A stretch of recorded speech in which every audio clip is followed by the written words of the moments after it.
welcome to Real Food TV with for real food for real women with Charlotte and Hayden, and this is day 4 of our 5-day challenge. So if you missed the first 3 days, go look those videos up. There's so much cool stuff going on. Hayden's going to post our workbook. If you haven't done that, she created a great little workbook, and today we're going to use page 7 of the workbook because we're talking about menu planning. One of the biggest objections I hear to a real food diet, something that's not out of a box, is the time it takes. And there's no way around it that it does take time. And so there are choices you have to make. There are things our family doesn't do because of the time it takes. So everyone has that choice, and hopefully preventative health is worth it to you to do that. Or, don't wait till you've hit bottom and then you're sick and then you're forced with doing this. If you build these habits now, you can just make them a part of your everyday routine. The reason processed food even began was 100 years ago, 90, 80 years ago, women were going back to work. World War II, the women had to go work in the factories, and after that, and so they needed a quick way for them to be able to get meals prepared, and that's when they started processing food and putting it in boxes. And one of the first things they created was a cake mix. And interesting story, the cake mix, the first processed food cake mix needed one other ingredient, and that was water. But women, when they did their research afterwards, women felt like they weren't really cooking because all they were doing was adding water, so they needed more time, but that was like too much process. So they changed the recipe a little bit, so they had to add water and an egg. And cake mixes today are very similar. And then women felt like they were actually cooking a meal or a cake for their family because they had to add water and an egg. So all this research goes into processed foods too. And processing means you destroy all the enzymes, because enzymes are the key to every hormonal chemical reaction in our body, but it's also what makes food spoil. So you're missing out on everything that keeps you healthy when you eat food out of a box, which means you've got to prioritize real food. And it's just been the last 30 years where they're realizing something's wrong in America because people are getting sicker and sicker faster than generation. Only, the autism rate is soaring so much faster than each generation. So food is a big component of that, as well as other chemicals and things we're exposed to. So we're going to talk about food today. Karina said that she made 2 large stock pots of chicken broth. Oh! That smells amazing. Yeah, thank you, Karina. Yesterday's video, Hayden did bone broth, and I should have worn my bone broth shirt yesterday. I totally forgot. I saw it in the closet today, so I've got it on a day late. But yay! I'm so glad you guys are having success with this, and let us know what you're doing and experimenting with and what successes you're having, because it helps everyone to read other people's ideas and successes too. So anyway, back to real food preparation. So there's no way around it. It's going to take a little extra time. Now there's ways you can save time, even though you still have to use real food that takes preparation time, and that's batching. So batching is when you do a whole bunch of things at once. I do my meal prep for the week every Sunday afternoon. Now, what that means is there's a bit of a sacrifice. We don't do anything Sunday afternoons. We don't say yes to social invitations. We don't go to the beach. If we go to the beach for the weekend, we make sure we're home by Sunday afternoon. There's so many things we say no to, because that is my time to prep our meals for the week, because our family does not get sick anymore after 12 years of eating this way, and it's worth it to me to give up Sunday afternoon to make sure that happens. And we're talking recovery from, colitis and severe eczema for the kids, things like that, where you realize your life is changed so much when you start prioritizing real food that you can't go back. So you've got to make a sacrifice somewhere. You've got to say no to something in order to have the time to do this. And maybe for you it's not Sunday afternoon, but find something that works for you. So what I do on Sunday afternoon is, and this page 7 of the worksheet has a little menu planning, I jot down real quickly what I'm going to have for meals for the week. So in this case, chicken, Sunday night. I'll put a chicken out on the counter Sunday morning. We'll roast it Sunday night. Monday, I'm going to do a quick Thai basil fried rice with the leftover chicken from Sunday. So 2 meals and 1 out of that chicken. Thai basil fried rice has like 4 ingredients, so quick to make. And yes, Hayden will post the recipe for that. I forgot I had that recipe on the blog, so she'll post that below. Tuesday, I'm going to make some broth. You know, I make broth every single week, so that's Tuesday. And we'll do a quick stir fry for dinner because we have basketball practice. You know, and when I'm making my meal plan, I'm thinking about which nights are my husband working late, which night are we going to basketball practice, so I adjust my meals accordingly.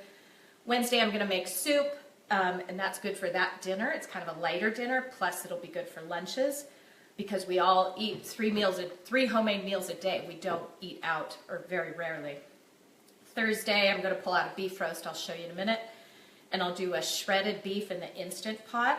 So when I get off work at 5 or 5:30 on Thursday, I will have hot shredded beef dinner on the table between 6 and 6:30. It's that fast. It'll be over mashed potatoes.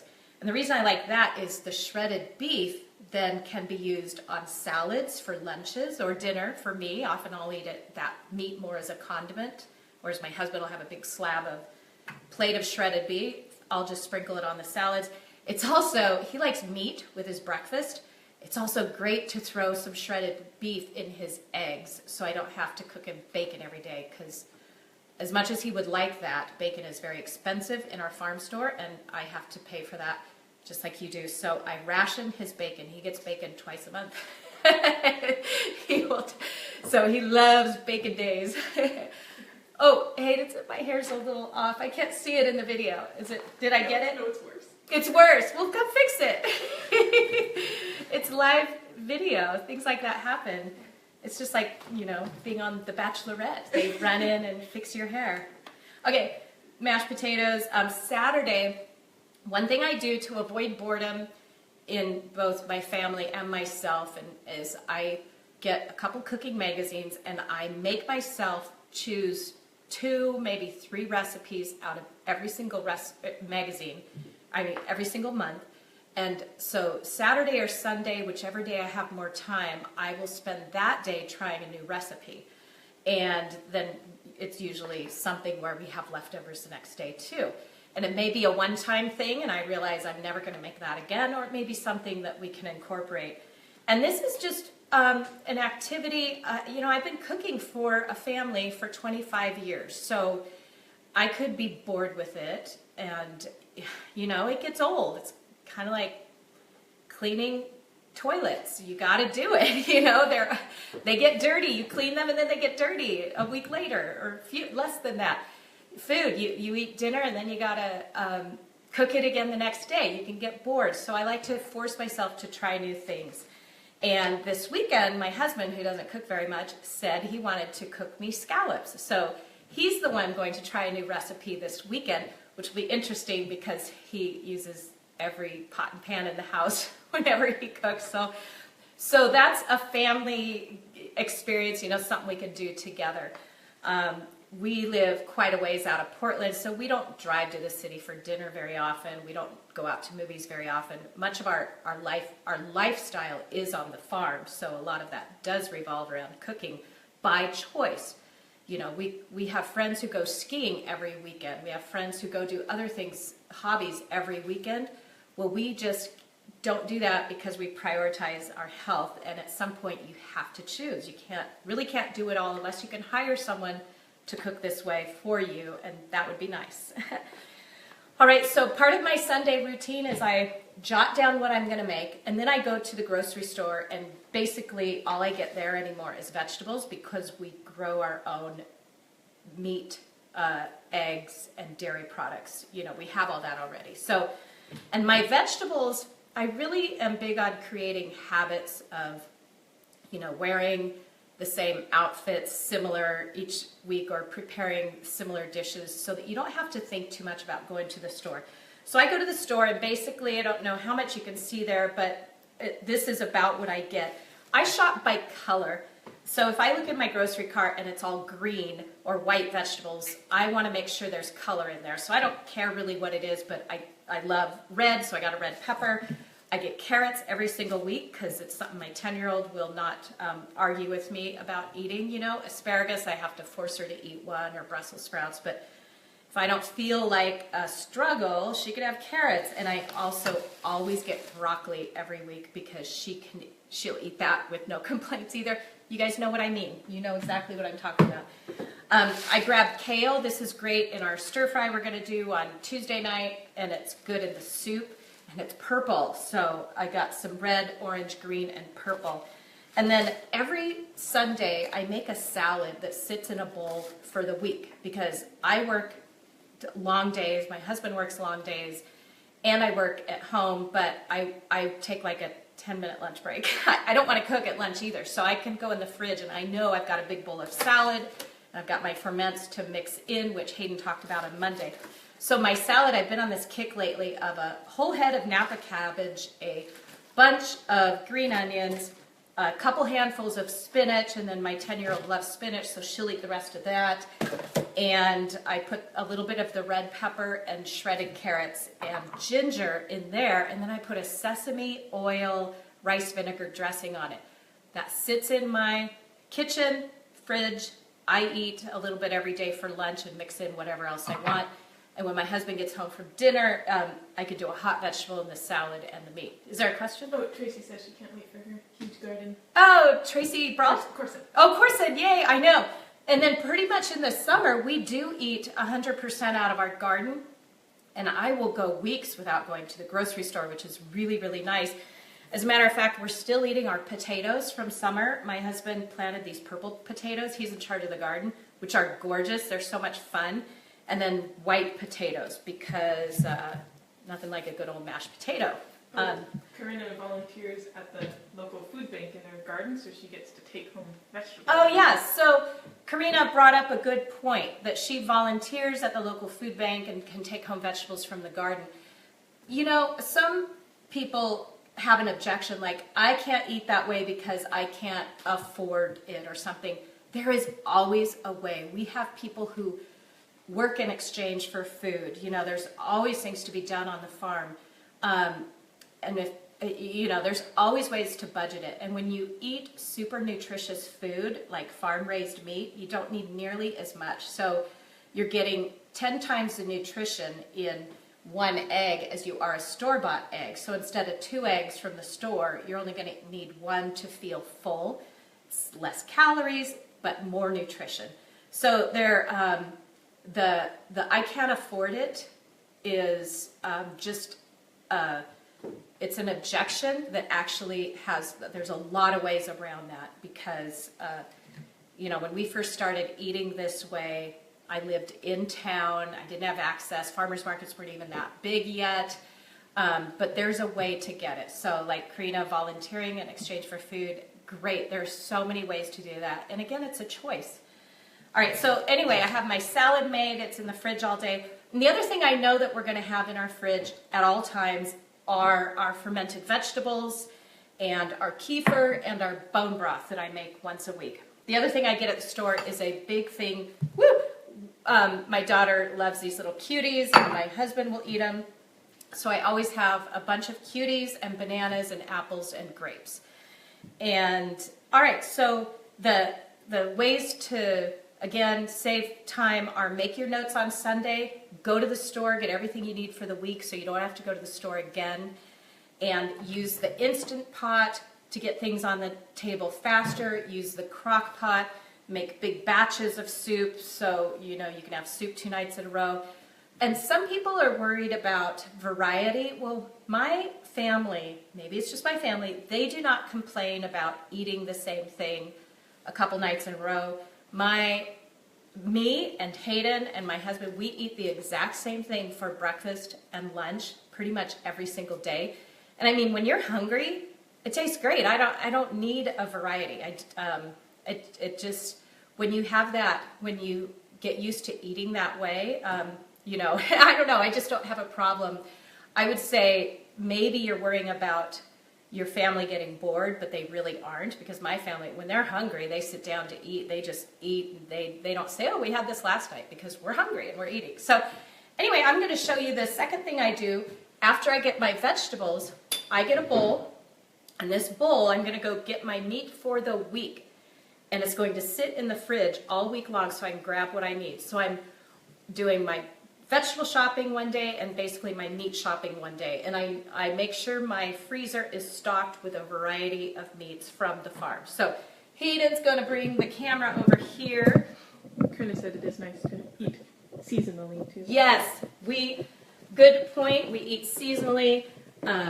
So in the summer, if all we have in the garden is tomatoes and peppers for 6 weeks, we might eat tomatoes and peppers every day for 6 weeks.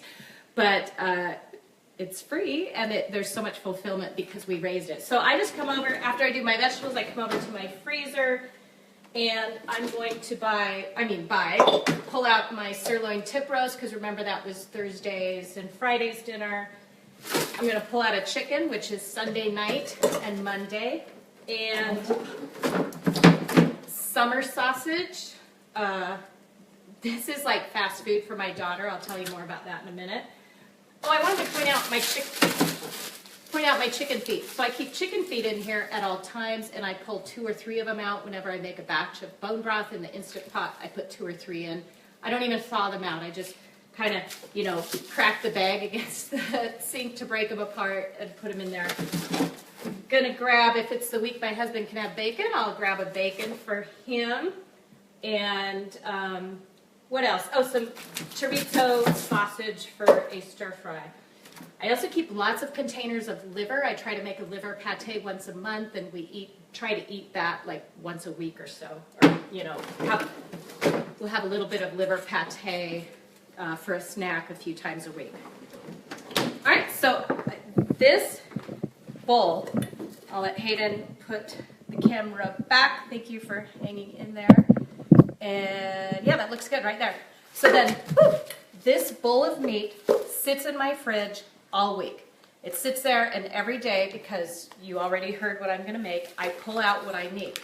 This chicken, if I'm doing my menu planning on Sunday, I pull the chicken out and I set it on the counter to thaw for Monday night's roast chicken. So that's going to set out.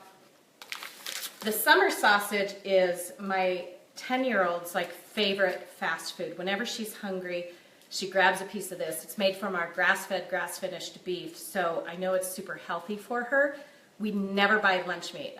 Lunch meat is poisonous. It'll kill you, right? Yeah, it's bad, so bad for you. You don't have to buy lunch meat. You can substitute things like the leftover shredded beef, and this summer sausage is so good for her, so I don't worry about it. That's her snack food. And then, Tuesday morning, if I know I'm going to cook the stir fry with chorizo sausage and kale Tuesday night, I'll set this out to thaw. So this bowl, like I said, sits in the fridge, and I can just look at my little list to see what I'm on track for and pull it out. And yes? I want to know what kind of beef do you use to make your shredded beef?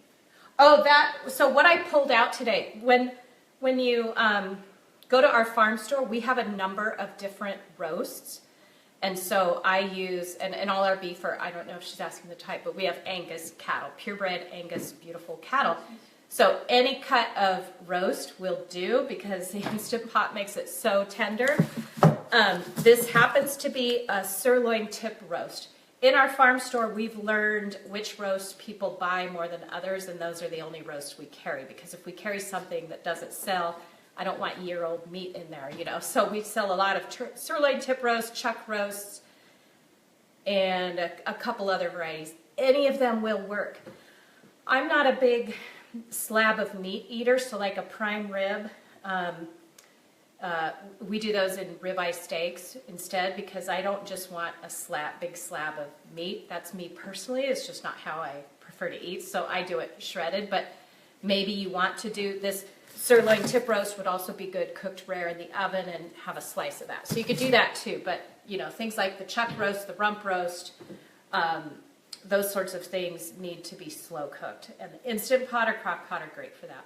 I put a blog post. And Hayden put a blog post up for recipe, the shredded beef. The shredded beef recipe. So, and these are tried and true recipes that we make a lot. So let me check my notes, see if I got everything. Kristen asked about lunches for kids. And again, my family doesn't complain about being bored. And now that my youngest is 10, she actually makes her own lunch, which is great. And she loves these little containers that are with the separated little individual cups. She will slice her own summer sausage and put in there. We don't make sandwiches. Just, it's an extra step we don't need to do. We're looking to cut corners. And she eats sliced meat. And then she will fill the other side with some of her oranges and carrots. And she takes spinach leaves in her lunch, oddly enough. Whatever it takes. And grapes and cheese. Oh, and the thing I forgot to mention is she'll take a hard-boiled egg once in a while, too. On my Sunday prep, I also make a big, I'll do 5 or 6 hard-boiled eggs. And we have those in the fridge for the week, either fast food or, if we're hungry, it's fast for us to grab an egg. Or I put them on my salads. My husband takes them in his lunch, and my daughter will, too. And again, they're just packed full of nutrition. They're almost perfectly balanced. Eggs and raw milk, both, are so perfectly balanced. You're getting the perfect balance of fat and carbs and protein in there, so they can have all they want of those things.